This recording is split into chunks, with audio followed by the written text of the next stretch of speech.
Hey, welcome back everybody. This is Dan at Valhalla Games. Thanks for joining me. This is a Workbench update and what I've done immediately before and during November of 2020. The first thing you're going to see here is Offensive Miniatures Waffen SS Tank Riders. So the Tiger 2 is not a job that I've achieved recently. That was done before. However, these beautiful Waffen SS Tank Riders are new. And you can see there, zoomed in, the sort of detail they got on them. Lovely smokes, lovely detail. Love the different poses on them. So they can be laid out on a lot of different tanks, not limited to just one. Love the way they're faced in different directions. Definitely late war, but fantastic miniatures. Love the foot poses and the way they sit sort of naturally on the vehicles too. You can find a niche for them in any sort of vehicle. I've had them on Panzer IVs, had them on a Tiger 1, had them on Tiger 2s, as you see here. Yeah, really good. Different angle now, so you can see how they really fit in, and leaning and sort of moving around the vehicle. See the officer at the back leaning forward nicely, and the guy at the front there, his hand on the deck, and then sort of a nice corner pose for him, holding onto his rifle. We go around to the other side. Also nice, the guy's looking the other way. You can also see the back of the guy sitting on top of the turret, and some really nice detail on them. There we go, zooming up into there. So as usual, the secret of the P dot camouflage, which I've learned, is the sort of dots inside the dots, the little pieces of the other color inside the dots, really seems to be the detail. And this is a nice angled view from above. Moving on now to the next piece. So the first core, a Russian farm building set. So I'd really been looking forward to painting this for a long time. I've sort of been ogling it on their website, and finally I sold a few bits and pieces, so it's a bit of a treat I sent away for them. They got here really promptly too.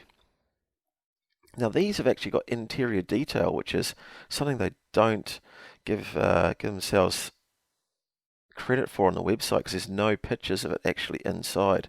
But they've got fireplaces, they've got the wood paneling on the inside, floorboards. Yeah, it's really, really good piece of kit. So that barn building you can see there has it, with hay on it. Also the large farm building itself. I would have thought obviously, but the outdoors toilet doesn't have it, the long drop, and neither does the small store building either. And that well, you can see, it has it's got the removable actual well piece that comes off, so it's not going to break in transit.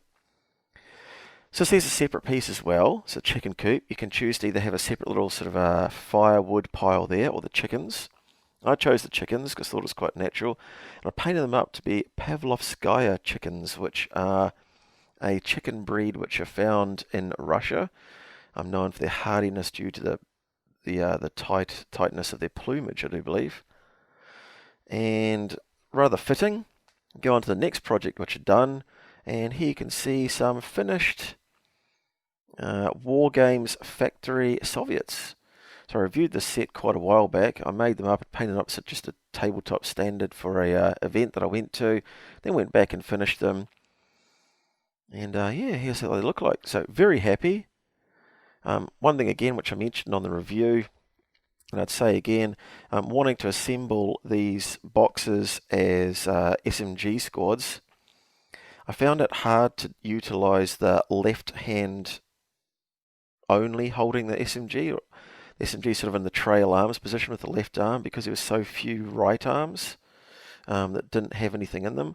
The best one being probably the guy with the Molotov cocktail. So yeah, a little bit of a shame there's not too many more right arms with nothing held in the hands. But yeah, they're lovely sets, and they are 156. They scale really well with vehicles as well. So yeah, great bits of kit, and I had a lot of fun painting them.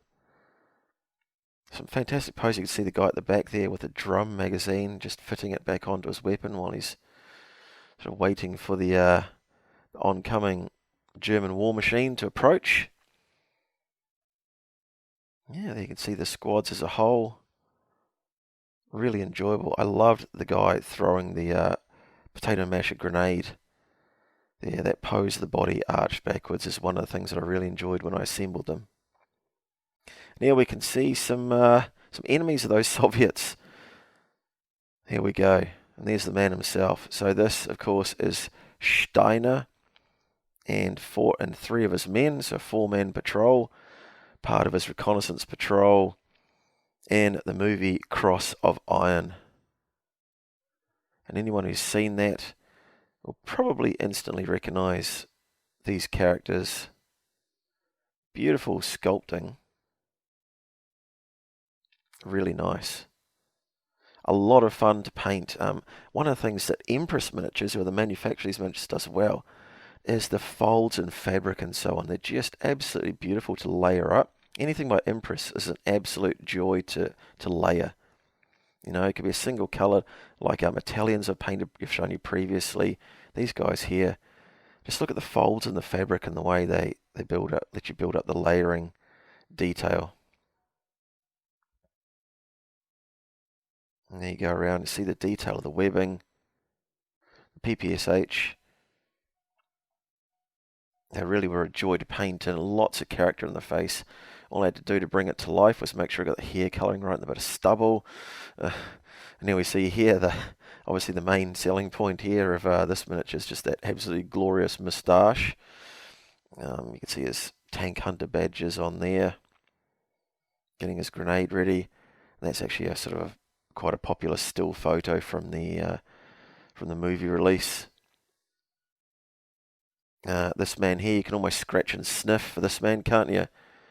Anybody who says they believe that the body's natural filth and odour are a good waterproofing, yeah, it was a good field soldier. Next project. So this is something I've had my eye on for a while. I've been trying to find one in the wild. So this is from the late 90s / early noughties, the Games Workshop Graveyard set. It's made out of like a hard foam. They made a few things at the time. Also in there, because I realised I hadn't shown you these guys finished, we've got the artisan miniatures German soldiers with PPSH. So I put them in there and just wanted to highlight those as well while we're going around the graveyard. So while we're doing that, you can see painted up, put that nice sort of two-tone, almost like Kursk camouflage. I believe they started using it first when they went to the Russian front. A nice Dunkelgelb with the dark olive sort of cam on it. So his smocks there. That guy with the blonde hair has actually got his SMG as issue 1 over his shoulder, as well as a PPSH. Great bit of sculpting. Very chiseled chin. He looks like Dangerous Dan there a bit. And now a bit of a look at the graveyard itself. So as I said, this is hard foam. Yep, I don't know how they do it. Sort of like a poly rock type thing. But they had 2 or 3 pieces that came out like this: an orc village, a ruined tower, and also a dwarf sort of hold with a bit of rock. And you can see the before. So I've got a couple of before photos here. So it comes pretty much single tone, just grey with the static grass sort of on it, and that's how it came as well. So a lot of work to be done. I actually found this second hand on a trading site in New Zealand called Trade Me. And there you can see the finished article. Lots of detailing done with myself. Had the greys as well with some washes. You can see the walls there. Got rid of a load of extra skulls around there. There wasn't too many, ridiculous on this. And what I wanted it to represent is perhaps fantasy, but also to be able to put it into historical gaming, like the really oldest part of an old European cemetery or graveyard. And I was sort of thinking almost of this scenario in the Siege of Budapest, Fortress Budapest book for Bolt Action, but it could be anywhere. It could be a central part of a graveyard in Berlin, something like that. And those who know that watch the channel will know that I've been doing a lot of work for Fall of Berlin, and we'll talk about that again later. But just turning it around now by hand. Sorry if you see my fingers sticking in the view. There we go. Show you've got some extra washers in there to put some sort of mould and stuff in it. Injected a lot of colour into the earth mounds. Some great detail in there. Some shovels and stuff where someone's been trying to exhume a body. Some wooden poles in the corner. And another shovel standing up. Made sure I put plenty of foliage in there, sort of the autumnal leaves or just dead leaves from any sort of season really, but particularly pertinent for autumn. Look at the wood graining on that coffin's really nice. And there you can see some of the sort of mould and stuff and the foliage, vegetation I put around, adding the tufts, the leaves. Took it blown into the corner.